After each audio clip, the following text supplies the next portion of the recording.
அண்மைச் செய்தி.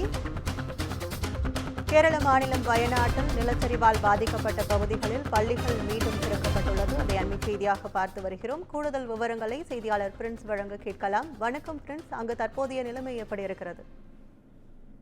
வணக்கம் கற்பகம். அதாவது கேரள மாநிலம் வயநாடு மாவட்டத்தில் உள்ள முண்டக்கை, சூரல்மலை உள்ளிட்ட இடங்களில் கடந்த ஜூலை 30ஆம் தேதியன்று நிலச்சரிவு ஏற்பட்டது. இந்த நிலச்சரிவில் ஏராளமான மக்கள் வீடுகள் மற்றும் உடைமைகளை இழந்தனர்.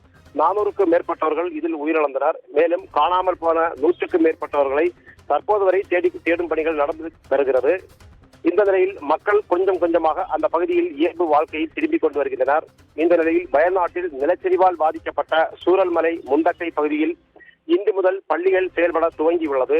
ஒரு மாதத்திற்கு பிறகு தொடங்கப்பட்ட பள்ளிக்கு சிறப்பு பேருந்துகள் மூலம் மாணவர்கள் அழைத்து வரப்பட்டனர்.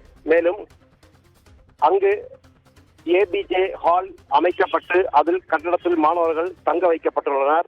மாநில கல்வி மந்திரி சிவன்குட்டி மாணவர்களை 3 அரசு பேருந்துகளில் அழைத்து வர ஏற்பாடு செய்திருந்தார். இதைத் தொடர்ந்து அங்கு மாணவர்களுக்கு புதிய நோட்டு புத்தகம் மற்றும் தேவையான பொருட்களும் வழங்கப்பட்டது.